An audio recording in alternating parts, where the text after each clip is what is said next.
विराजिए कथा कहूँ मति अनुसार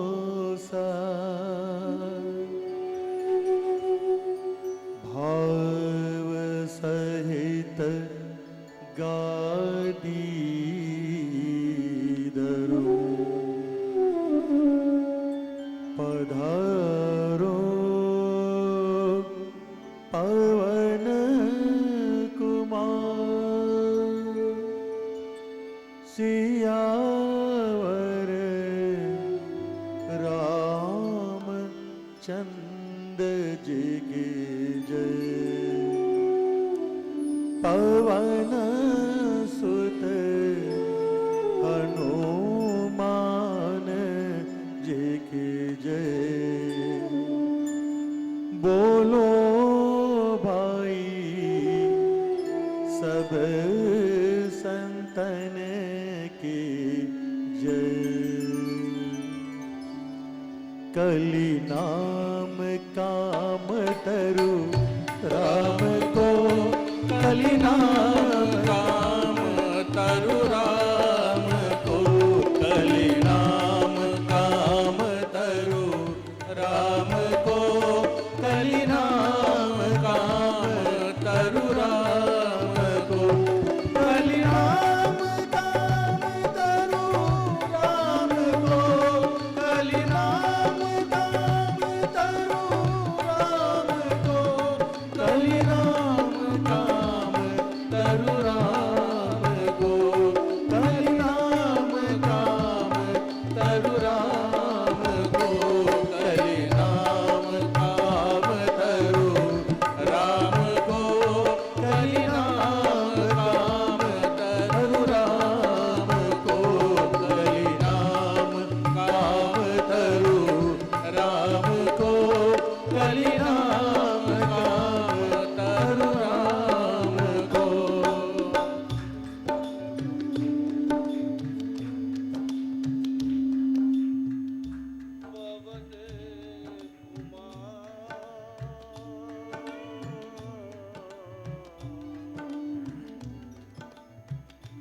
खल बने पावक ज्ञान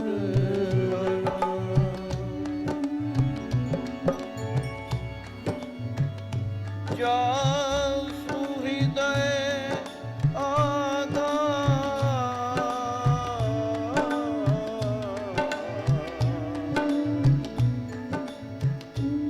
बसहि राम सर चाप धरा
वंदे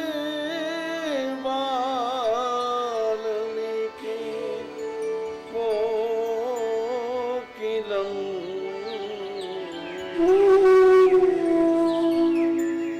वंदे वाल्मीकि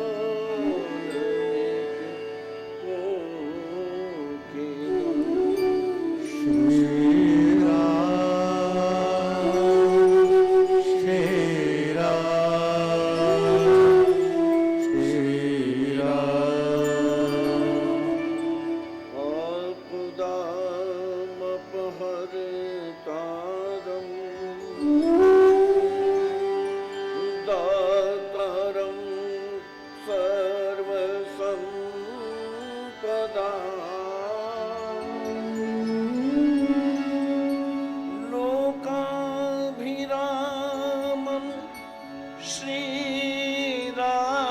श्रीरामं भूयो भूयो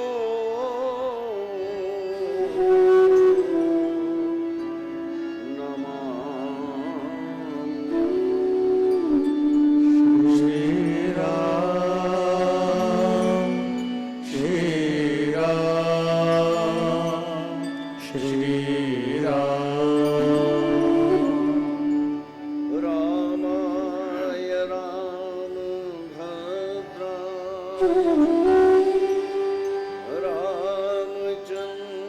रामचन्द्राय वेधसे रघुनाथाय नाथाय सीताया पतये नमः सीताया पतये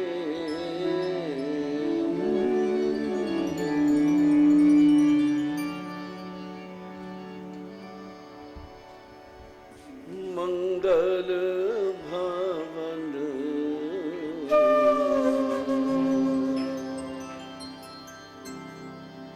अमंगल हारी मंगल भवन मंगल हारी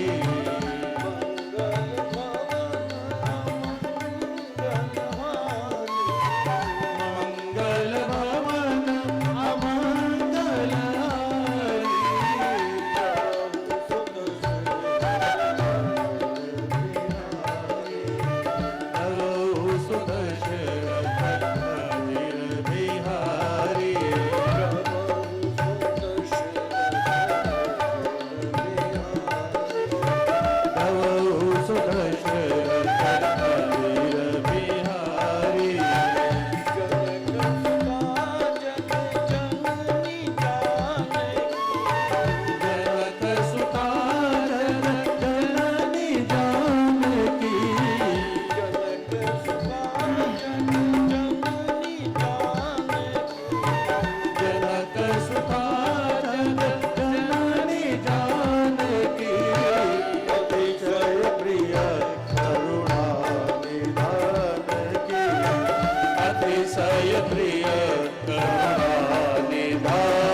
सुख करनी हरनी सब सूला, सब सुख करनी हरनी सब सूला, सब सुख करनी हरनी सब सूला।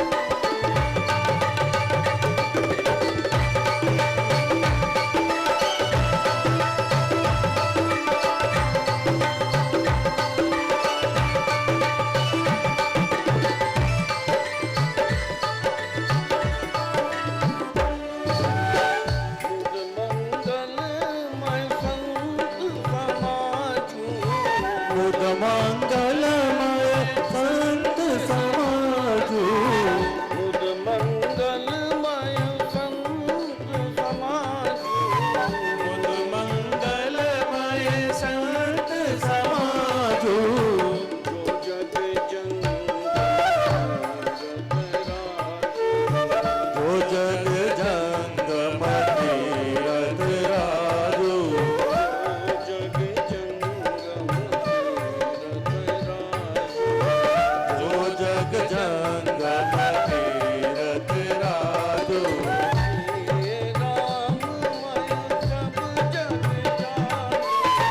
सिया राममय सब जग जाने, सिया राममय सब जग जाने, सिया राममय सब जग जाने, प्रणाम जोर जुग पानी, हरौ प्रणाम जोर जुग पानी, हरौ प्रणाम जोर जुग पानी, हरौ प्रणाम जोर जुग पानी।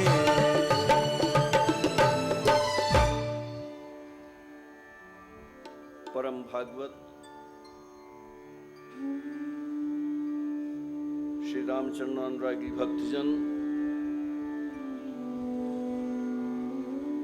संत चरण, आचार्य चरण,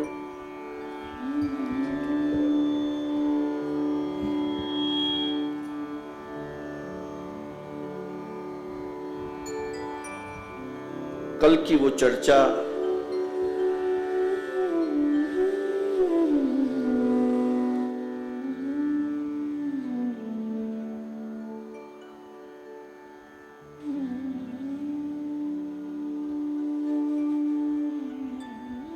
गोस्वामी जी ने मंगलाचरण का जो श्लोक लिखा कि भवानी शंकरो वंदे श्रद्धा विश्वास रूपिणो, याभ्याम विना न पश्यन्ति सिद्धाः स्वान्तः स्तमीश्वरम्। श्रद्धा है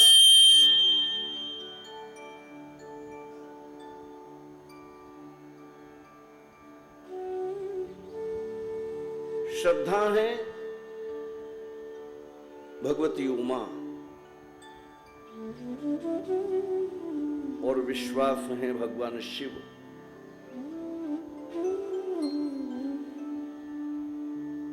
ध्यान देना मेरे भाई बहन, साधक की श्रद्धा विश्वास को समर्पित हो जाए,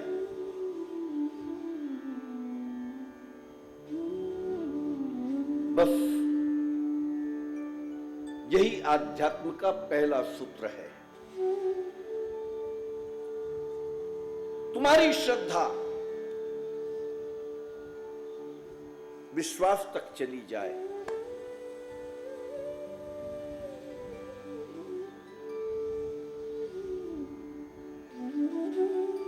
यदि आपके पास श्रद्धा का धन है, आपके पास श्रद्धा है, तो विश्वास को पदयात्रा करते हुए तुम्हारे आंगन तक आना पड़ता है श्रद्धा को मांगने के लिए। विश्वास है शिव कैलाश से चलकर हिमवान के आंगन में आकर खड़ा हो जाता है। साहब श्रद्धा होनी चाहिए, बस अपनी श्रद्धा को दृढ़ करो। यदि हमारे पास श्रद्धा है तो विश्वास को आना ही पड़ता है, विश्वास आ ही जाता है।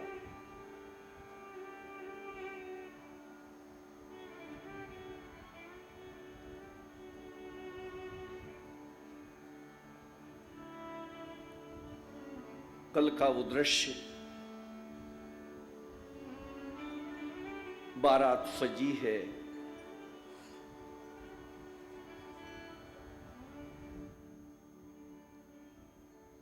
भगवान शंकर का बड़ा विचित्र श्रृंगार इन गणों ने किया है।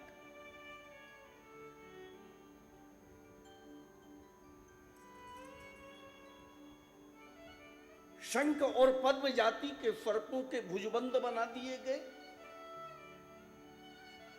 कुल्की और अश्वत्थ नामक सर्पों के कुंडल पहना दिए गए और यज्ञोपवीत के स्थान पर भी एक बड़े से सर्प को पहना दिया गया।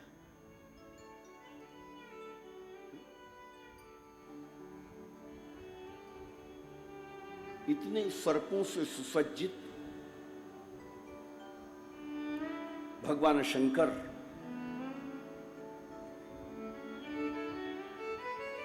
अर्थात जिसने काल को भी अपने वश में कर लिया हो, इसलिए महाविषधरों को धारण किया। और महाविषधरों को धारण करने का अभिप्राय यही था कि जिसने काल को भी अपने वश में कर लिया हो, इसलिए मेरा शिव महाकाल कहलाया है। शिव महाकाल।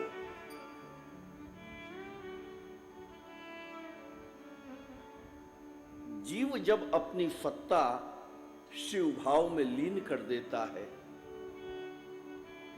तब जीव से द्वंद्वात्मक कर्म, या यूं कहूं कि द्वंद्वात्मक कर्मों से युक्त प्रकृति के नाना प्रकार के धर्म स्वयं जीव से निवृत्त हो जाते हैं। यही बताने के लिए भगवान शंकर ने सर्पों के अलंकारों को धारण किया है। उबटन या सुगंधित द्रव्यों के स्थान पर गणों ने चिताभस्म का लेपन किया है।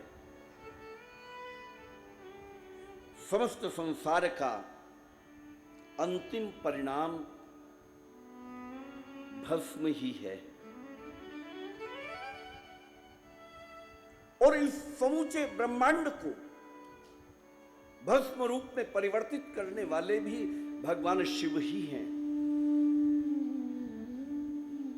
भस्म को धारण करना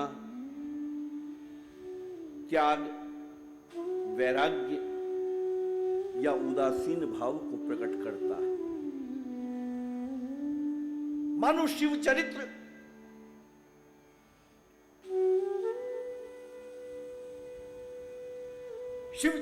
साधक को ये संदेश देता है कि मनुष्य संसार में रहकर सांसारिक साधनों से मुक्त तो नहीं रह सकता। अतः संसार की सुख सामग्री का आवश्यकता अनुसार उपयोग अवश्य करे, लेकिन उपभोग न करे।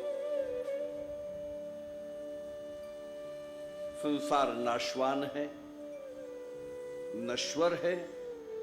ये सुख सुविधाएं, रूप रस गंध सभी को भस्मीभूत होकर भस्म रूप में परिवर्तित होना है।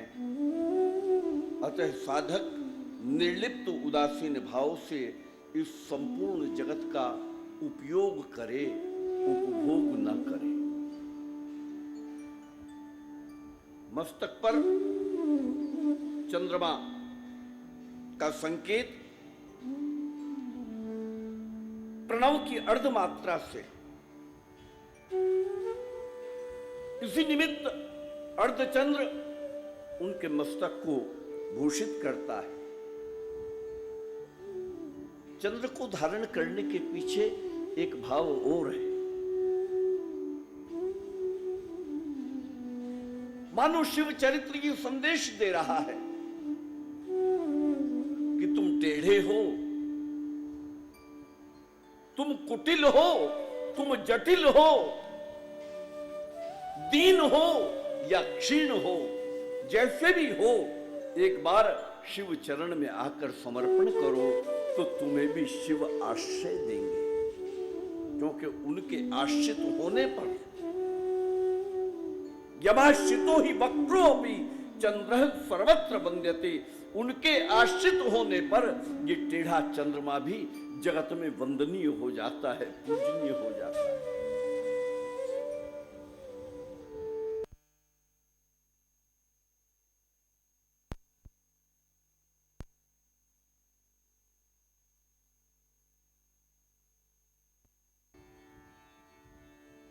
भगवती गंगा जो महाविष्णु के चरण से निकली, ब्रह्मांड नायक भगवान शिव के मस्तक पर आती हैं और वहीं से लोक मंगल के लिए ये पवित्र गंगा जल सर्वत्र फैलता है। मानो पृथ्वी का सबसे ऊंचा प्रदेश हिमालय ही उनका शीश है। वहीं से पतित पावनी मां गंगा का प्रादुर्भाव होता है। उसी भाव को प्रकट करने के लिए श्री गंगा जी को मस्तक पर धारण कर मेरा महाकाल गंगाधर सदाशिव भी कहलाया। व्याघ्र चर्म का धारण करना अर्थात हिंसक और बलिष्ठ पशुओं पर, जीवों पर शासन करने में आप समर्थ हैं। अत्यंत शौर्यशाली, लेकिन उन जीवों पर केवल शासन ही नहीं करते बल्कि उन्हें संरक्षण भी देते। इसीलिए मेरा शिव नेपाल में जाकर पशुपति नाथ भी कहलाया है।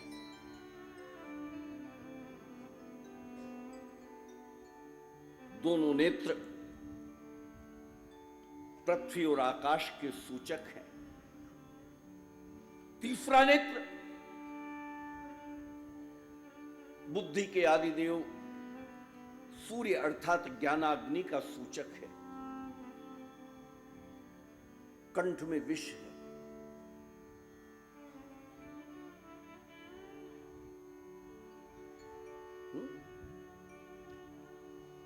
कल हम वो चर्चा कर रहे थे, लोक रंजन के लिए ठीक है ऐसा,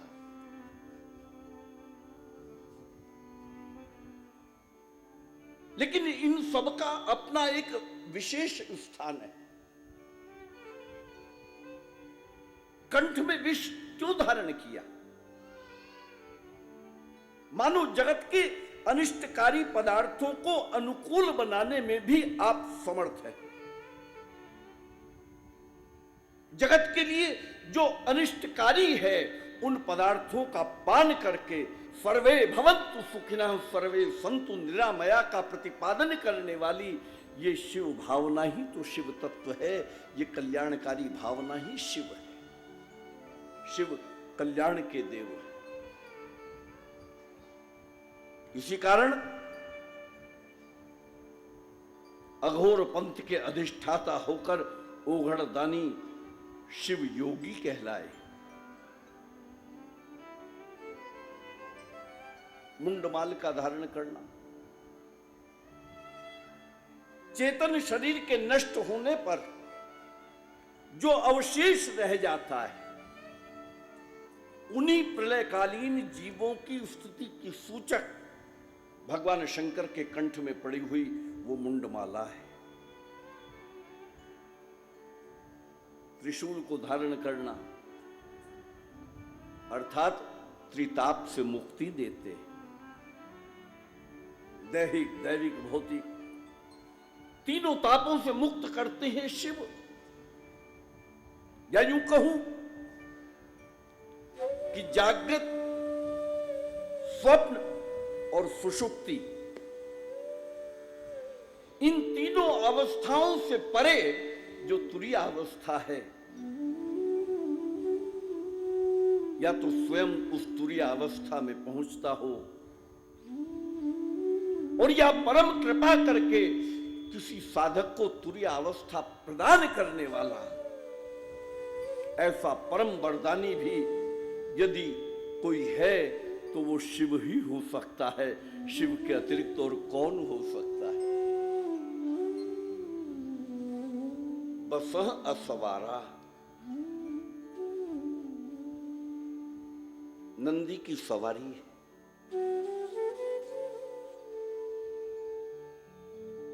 सत्व गुण का विकास,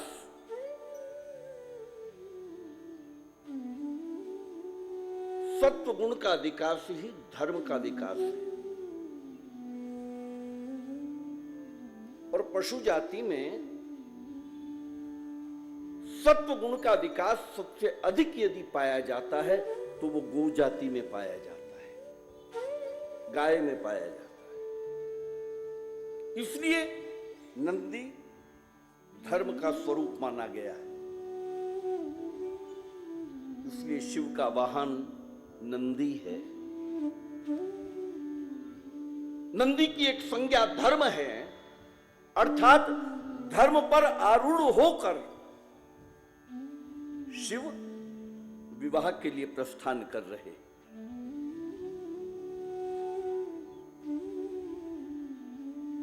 मैंने निवेदन किया था कि शिव वृष केतु हैं। वो धर्म के ध्वज को धारण करते हैं। और ध्यान देना, धर्म में यदि कहीं छेड़छाड़ होती है तो उसके दंड का निर्धारण भी करने का अधिकार केवल शिव को है।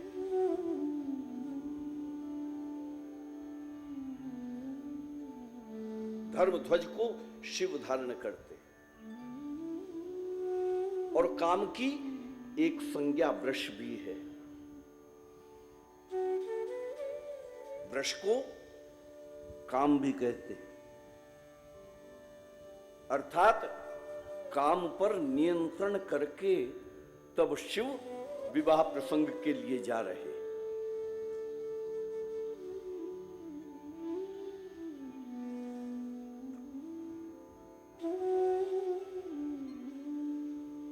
भस्म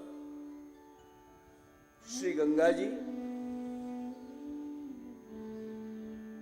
तृतीय नेत्र में अग्नि, सर्प और डमरू पंच तत्वों को धारण किए हुए हैं शिव। भस्म है धरती, पृथ्वी, ये भूमि तत्व है। श्री गंगा जी जल तत्व है। तृतीय नेत्र अग्नि है।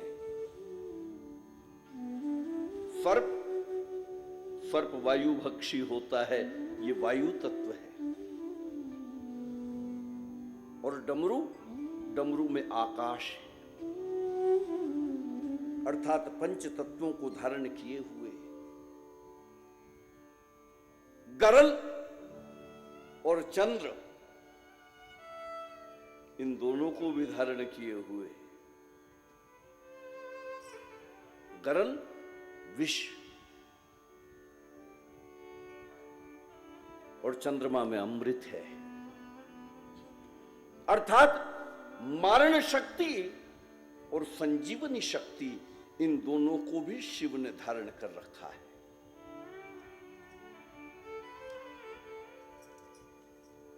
शिव का विचित्र वेश। आप आए हो यहां महाकाल की नगरी में, इसलिए मैं कुछ चर्चा करूं।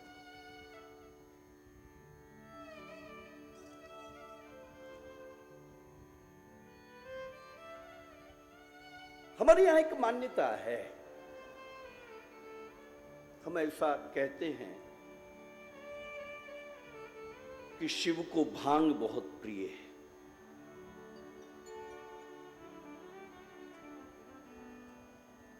है ना।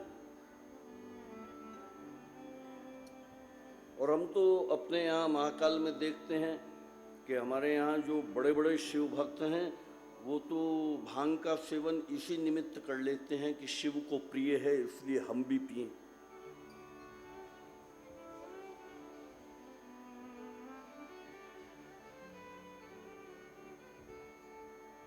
और ऐसा होता है। मैं देखो भाई, मैं निषेध नहीं कर रहा, लेकिन मैं चाहता हूं कि एक बार दृष्टि को बदलकर भी देखा जाए।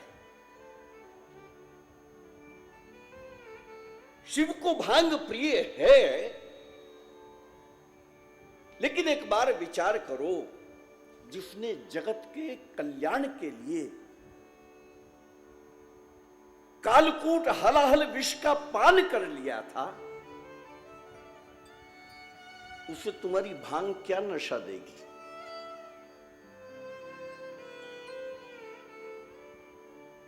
जो विषपान कर सकता है,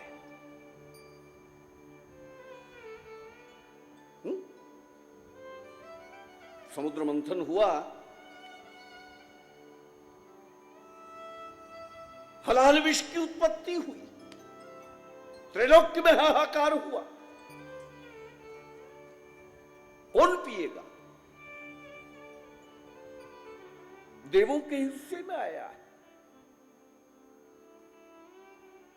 पूछा गया कि भाई ये विष कौन पिए।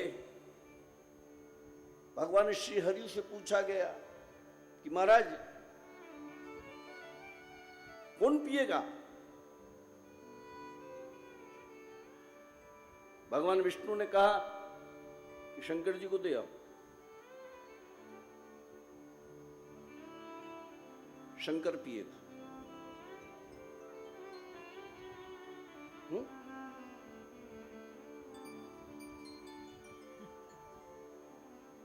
अब किसी को ये कहा जाए कि तुम विष पी लो, ये अच्छी बात तो नहीं। और भगवान विष्णु ने कह दिया कि शंकर जी को दे आओ, वो पी लेंगे। भगवान शंकर के पास जब विष लेकर गए, कहा कि महाराज परमात्मा श्री हरि ने भेजा है, कहा है कि आपको पीना। कि है क्या? बोले विष है। शिव हंसे और पी गए। ये समुद्र मंथन एक बार नहीं हुआ, ये समुद्र मंथन भी 2 बार हुआ है।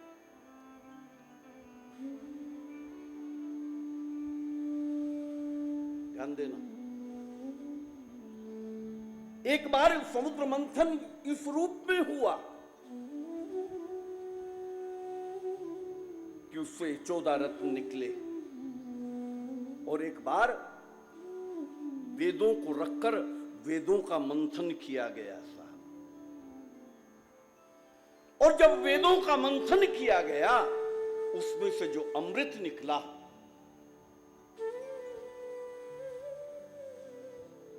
पूछा गया कि ये जो अमृत आया है, इन वेदों का मंथन करने के बाद ये कौन पिएगा।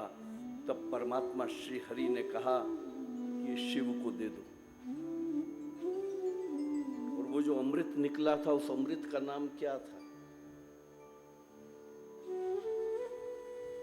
बताओ। वेदों का जब मंथन हुआ और उसमें से जो अमृत निकला, उस अमृत का नाम था केवल राम नाम। और शिव उस अमृत को पी गए। जब भगवान विष्णु ने विष भेजा, तब शिव ने प्रश्न नहीं किया, क्योंकि शिव जानता था कि जिसने अमृत पिया है वही विषपान भी करेगा। भगवान शंकर ने रा कहकर उस विष को मुख में धारण किया और मैं शब्द बोलकर मुंह को बंद किया, राम बोलकर विष को मुख में धारण किया, विष कंठ में जाकर स्थिर हो गया और विष ने अमृत का फल दे दिया। शिव चरित्र ये संदेश देता है साधक को कि विषपान तुम्हें भी करना पड़ता है। किसी को परिवार का विष पीना होता है, किसी को समाज का पीना होता है, किसी को राष्ट्र का पीना होता है। प्रत्येक व्यक्ति विषपाई है। विषपान करो लेकिन राम नाम के साथ करो। विष और राम जैसे ही मिलता है वैसे ही साधक के जीवन में विश्राम आ जाता है। हम उस परम विश्राम को उपलब्ध हो जाते हैं। विषपान करो अवश्य, लेकिन राम नाम के साथ करो। मेरे भाई बहन, मैं कह रहा था कि जिसने जगत के कल्याण के लिए विष पिया हो उसे भांग क्या नशा देगी?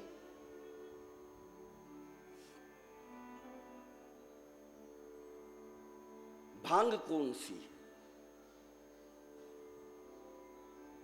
कौन सी भांग शिव को प्रिय है? ध्यान देना मेरे भाई बहन, ये भांग शिव को इतनी प्रिय नहीं है मेरी समझ से। शिव को यदि भांग देनी है, शिव को यदि भांग का अभिषेक हमें करना है, तो वो भांग देना जिस भांग के नशे में तुम मदमत्त हो गए हो, जो भांग तुम्हें नशा देती है। तुम्हें कौन सी भांग नशा देती है? भुषुंडी कहता है धन मद मत। धन का जो मद है, वो जो नशा है हमें, वो मदमत्ता शिव के चरणों में समर्पित कर दो तो समझना भगवान शंकर का भांग से अभिषेक कर दिया तुमने। ये भांग चाहिए। वो उस भांग से शिव को कुछ नहीं होता। शिव जो नशा कर रहे हैं, शिव को जो मद है, वो नशा तो आप कर ही नहीं सकते साहब। शिव तो हलाहल विष का पान कर लेते।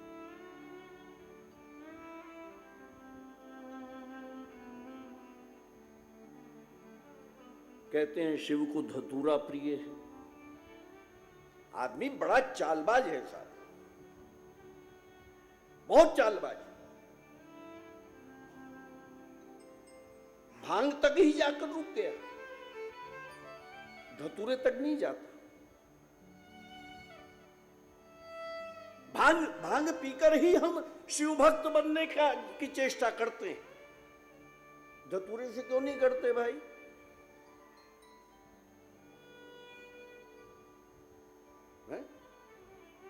कनक कनक ते सोगुनी मादकता अधिकाए, वा खाए बोराए नर वा पाए बोराए। धतूरा क्या है? धतूरा कौन सा है? जो धतूरा हमारे भीतर विक्षिप्तता लाता हो, जिस धतूरे के कारण हम पागल जैसे हो जाते हैं, वो धतूरा कौन सा है जो हमारे भीतर है? कोशिश करना।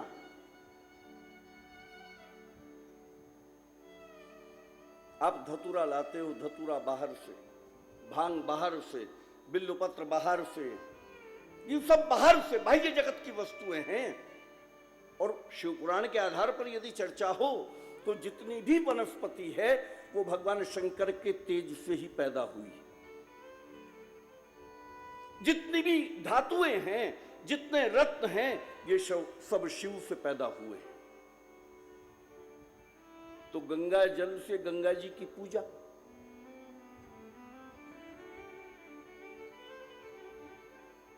तुम्हारे अपने पास से क्या गया? कभी विचार करो इस विषय पर।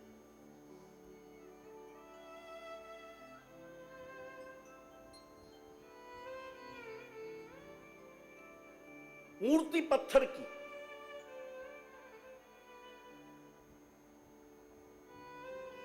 एक बार सोचो, मूर्ति पत्थर की है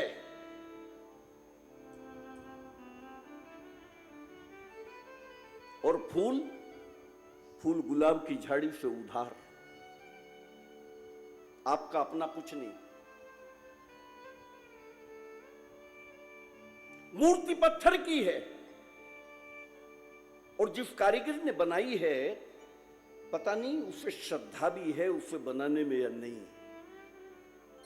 वो जूता पहनकर भी उसे बनाता है साहब।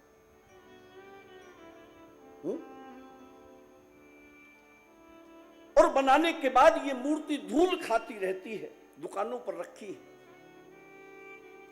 आप वहां से खरीद कर ले आते हैं। एक मंदिर बनता है, उस मंदिर में इस मूर्ति की स्थापना होती है।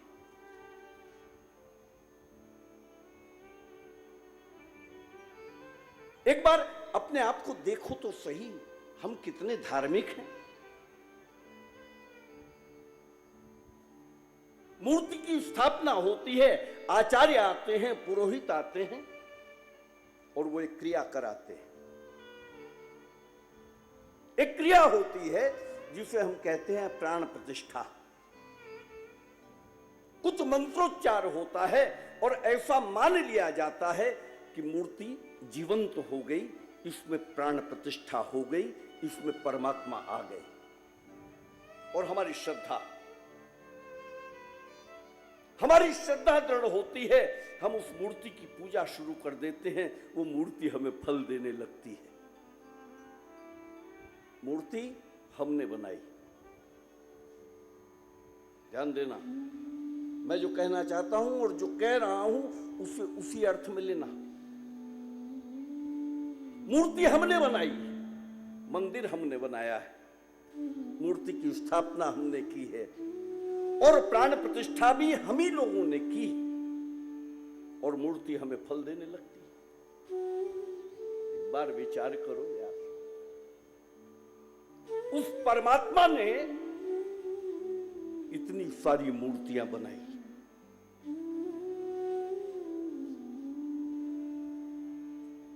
और इन सारी मूर्तियों के भीतर मेरे परमात्मा ने ही प्राण प्रतिष्ठा की। सबके भीतर प्राण दिखते हैं। तुम्हारे द्वारा प्राण प्रतिष्ठित की गई मूर्ति में ना तो स्पंदन होता है, ना वो श्वास लेती है, ना वो पलक झपकती है, ना वो चलती है। लेकिन ठाकुर ने जिन मूर्तियों में प्राण प्रतिष्ठा की, ये सब चलती फिरती दिखती हैं, हंसती बोलती दिखती हैं। लेकिन परमात्मा के द्वारा बनाई गई इन मूर्तियों को, जिनमें परमात्मा ने प्राण प्रतिष्ठा की है, इनकी हम उपेक्षा करते हैं और अपनी बनाई हुई मूर्तियों की हम पूजा करते हैं। सर शिव क्या कहते हैं? जाहि दीन पर ने। शिव कौन? जिसे दीन प्रिय, जो दीनों की सेवा के लिए खड़ा होता है।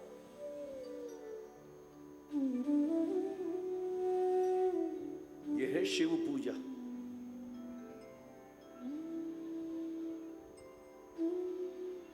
व्यक्ति की पूजा ना कर सको, कम से कम उसके प्रति सम्मान का भाव रखो, समादर का भाव रखो।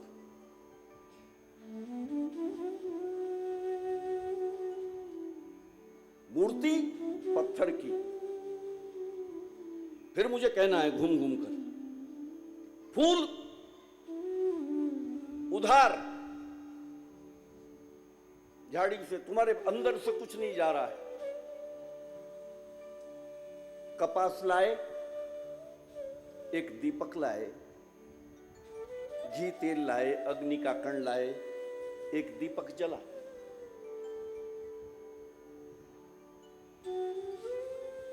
मूर्तियां लाल पोत दी गई सिंदूर से। क्यों क्यों क्यों क्यों पोत दी है? लाल क्यों रंग दिए हैं? धर्म मांगता है बलिदान। बलिदान काहे का? तुम्हारे भीतर से कुछ जाए, तुम्हारा अपना कुछ खर्च हो। ये जो हम करते हैं ना कि एक नारियल लाए, फूल लाए, जल लाए, ये सब बाहर से जो हम इकट्ठा करके लाते हैं, ये ज्यादा से ज्यादा 150 रुपए की सामग्री है साहब।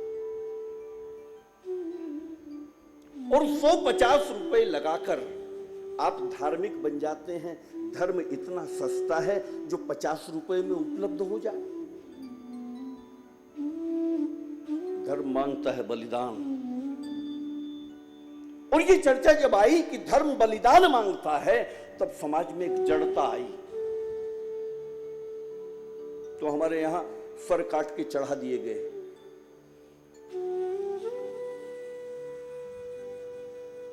सर काट काट कर चढ़ाए गए। कहा गया था कि सर चढ़ाओ। सर चढ़ाओ का अर्थ था कि हम प्रणाम करें, हमारा अहंकार जाए, हमारा अहंकार जाना चाहिए। हमने सर काट कर चढ़ाया, और सर काट कर चढ़ाया तो रक्त के फव्वारे छूटे, मूर्तियां रक्त से लाल हो गई। मैंने कहा मनुष्य बहुत चालबाज है। उसने विचार किया कि धर्म बहुत महंगा सौदा है साहब, ये मूर्तियों को लाल ही रंगना है तो रक्त की क्या आवश्यकता है, सिंदूर से पोत डालते हैं। उसने लाल रंग दिया।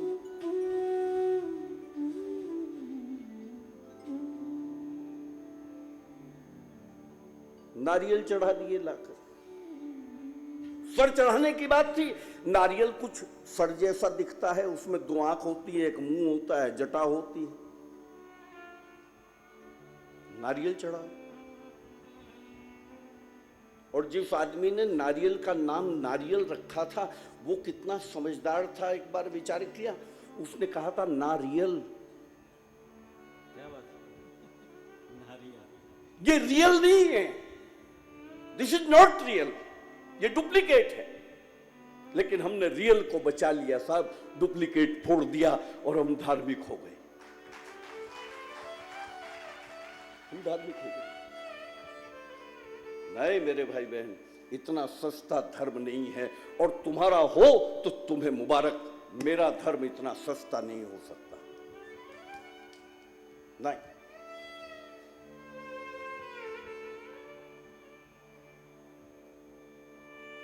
तुम्हारी धनवत्ता शिव को समर्पित करो। ये तुम्हारी भांग है। इस भांग से तुम्हें नशा होता है। जिस भांग से तुम्हें नशा होता है वो भांग शिव को चढ़ा दो तो तुम नशे से मुक्त हो जाओगे। शिव ये नहीं कहता कि भांग खाओ तुम। शिव हमारे से हमारे विकार मांगता है साहब। शिव हमें विकार देता नहीं। धतूरा क्या है? कौन सा वो धतूरा है जिससे तुम पागल होते हो, तुम्हारे भीतर विक्षिप्तता आती है? वो धतूरा है तुम्हारे क्रोध का धतूरा। अपना क्रोध परमात्मा के चरणों में समर्पित करो तो समझना कि धतूरे से शिव का अभिषेक हो गया। शिव बहुत राजी होगा साहब, शिव उससे राजी होगा। मुझे तो बड़ा आश्चर्य होता है कि जब धतूरा ले जाकर शिव पर रखे आते हैं लोग। अरे तुम्हारे पास का धतूरा शिव को समर्पित करके देखो एक बार, जीवन सार्थक हो जाए तुम्हारा। आखा चढ़ाते हैं, आखा। यहां अकाऊ बोलते हैं, अर्क, श्वेतार्क, नीलार्क जो चढ़ाते हैं। ये क्यों चढ़ाते हैं?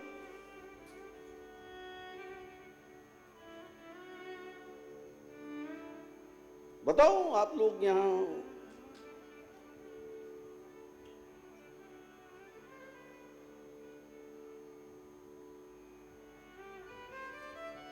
कोई बताओ भाई, अकाऊ क्यों चढ़ाते हैं, आखा क्यों चढ़ाते हैं?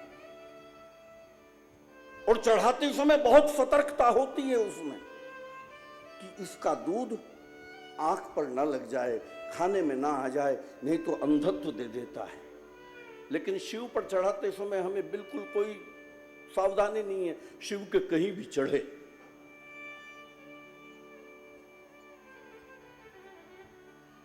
कैसी श्रद्धा है तुम्हारी?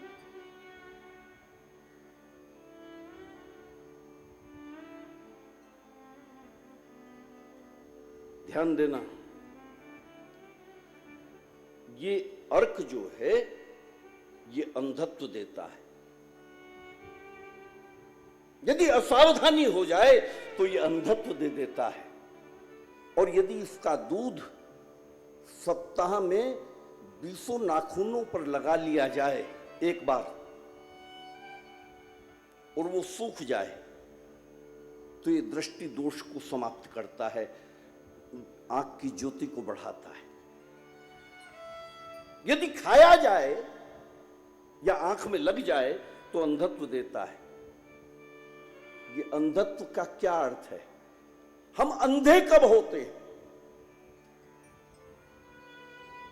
हम करीब करीब हर क्षण अंधे रहते हैं साहब। ये अंधत्व है, ये अंधापन हमारी जो दृष्टि में है, ये दृष्टि का जो दोष है वो है ईर्ष्या। यदि हम अपनी ईर्ष्या शिव चरण में समर्पित कर दें तो ये अकाउ से अभिषेक हो जाता है शिव का।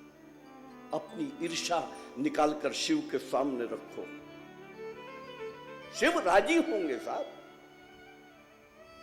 तुम्हारे पास से अपना कुछ जाना चाहिए, नितांत व्यक्तिगत जो तुमने संभाल कर रखा है।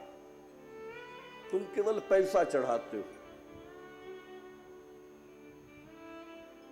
बिल्लुपत्र, बिल्लुपत्र क्या है? तुम्हारी श्रद्धा,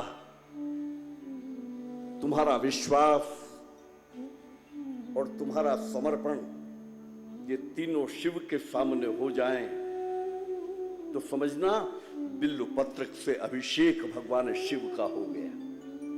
शिव राजी होगा।